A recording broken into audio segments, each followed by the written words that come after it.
بسم اللہ الرحمن الرحیم السلام علیکم ایوری ون، کیسے ہیں آپ سب لوگ؟ امید کرتی ہوں کہ خیریت سے ہوں گے. So welcome to student hub and this is our history class and today we discuss about the ministry of Ghulam Muhammad. تو سب سے پہلے ہم لوگ بات کریں گے آج کے ہمارے کنٹینٹ کے بارے میں. تو آج ہم ڈسکس کریں گے سب سے پہلے کہ غلام محمد کون تھے اور غلام محمد گورنر جنرل کیسے بنے، اور جو غلام محمد اور جو ہمارے پرائم منسٹر تھے خواجہ ناظم الدین، کن باتوں کی وجہ سے ان کی جو گورنمنٹ تھی ان کے کلیش پیدا ہو گیا. ان کے دور میں فوڈ شارٹیج جو ہوئی تھی اور جو احمدی موومنٹ ہوئی تھی، اور اس کے بعد جو آرمی پولیٹکس میں آ گئی تھی، اس کے بارے میں بات کریں گے. پھر ہم لوگ بات کریں گے خواجہ ناظم الدین نے کن وجوہات کی بنا پہ اوپر ڈیزائن دیا یا ان سے کیوں ڈیزائن لیا گیا، اور ان کے بعد اگلے پرائم منسٹر کون تھے، اور غلام محمد کی جو گورنمنٹ تھی وہ کیسے ختم ہوئی. تو اسٹے ٹیونڈ ود اس. اب سب سے پہلے بات کرتے ہیں کہ غلام محمد کون تھے. غلام محمد نے علی گڑھ یونیورسٹی سے اپنی ایجوکیشن حاصل کی تھی. بعد میں انہوں نے Indian civil service as a chartered accountant Indian railway account services میں کام شروع کیا. جب 1946 میں سب کانٹیننٹ میں الیکشن ہوئے اور جو جوائنٹ حکومت بنی تھی کانگریس کی اور مسلم لیگ کی، تو لیاقت علی خان کو فائنانس منسٹر بنایا تھا. تب انہوں نے غلام محمد کو اپنی منسٹری میں شامل کیا. 1951 تک یہ منسٹریز میں لیاقت علی خان کی جو منسٹری تھی اس میں کام کرتے رہے، لیکن بعد میں ان کی طبیعت بہت زیادہ خراب رہنے لگ گئی، انہیں پیرالسس کا اٹیک بھی آیا. تو اس وجہ سے لیاقت علی خان نے انہیں گھر بھیجنے کا فیصلہ کیا. لیکن انہی سارے حالات میں 1951 میں لیاقت علی خان کی اسیسینیشن ہو گئی، اور یہ جو فیصلہ تھا یہ مکمل طور پر عمل میں نہیں لایا جا سکا.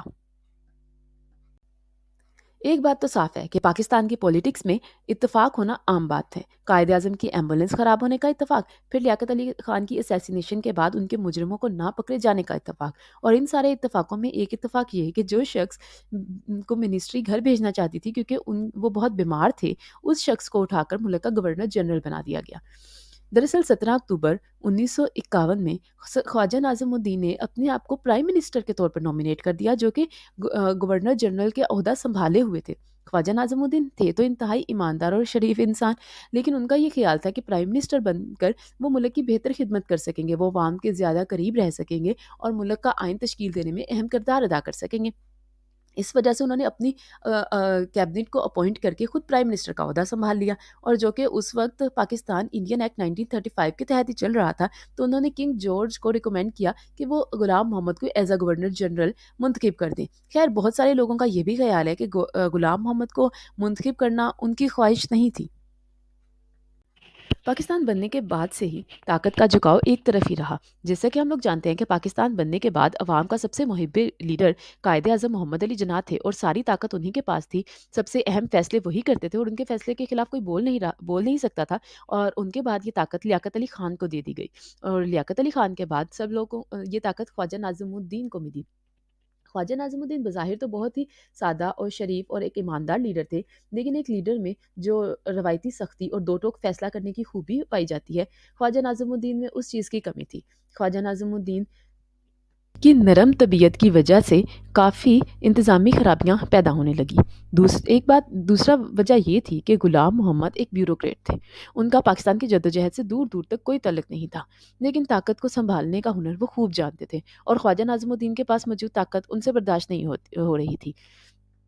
اس وجہ سے دونوں شخصیات میں اختلاف ہوا. بعض ماہرین کا یہ بھی کہنا ہے کہ جو کہ خواجہ ناظم الدین ایسٹ پاکستان سے تعلق رکھتے تھے اور زیادہ تر بیوروکریٹ ویسٹ پاکستان سے تعلق رکھتے تھے، تو اس وجہ سے بھی ان کو کافی مشکلات کا سامنا تھا.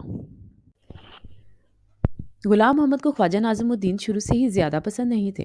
ایز اے گورنر جنرل ان کے پاس یہ اختیار تھا کہ اگر وہ چاہیں تو انہیں منسٹری سے باہر کر دیں، لیکن اتنے سینئر رہنما کو بغیر کسی ٹھوس وجہ کے باہر کرنا کوئی آسان کام نہیں تھا. خیر، انہی حالات کے دوران میں 1951 سے 1952 میں پاکستان میں قحط کی صورتحال پیدا ہو گئی، جس کی ابتدائی وجوہات تو یہ بتائی جاتی ہے کہ ان دنوں بارشیں بہت کم ہوئی تھی، جس کی وجہ سے زیادہ تر فصلیں خراب ہو گئی تھی. لیکن بہت سارے ماہرین کا یہ بھی خیال ہے کہ یہ جو قحط تھا یہ مصنوعی قحط تھا، اور یہ خاص طور پر اسی لیے اتنا بڑھا چڑھا کر پیش کیا گیا تاکہ خواجہ ناظم الدین کی گورنمنٹ کو گرایا جا سکے. یہ جو تصویر آپ کو ساتھ نظر آ رہی ہے، یہ ممتاز دولتانہ، جو کہ اس وقت پنجاب کے چیف منسٹر تھے، ان کی ہے. انہوں نے اس وقت نا کچھ لینڈ ریفارمز بھی کی تھی جو کہ زیادہ تر زمینداروں کو پسند نہیں آ رہی تھی. تو انہی زمینداروں نے ذخیرہ اندوزی کر کے اس قحط میں، اس مصنوعی قحط میں اہم کردار ادا کیا.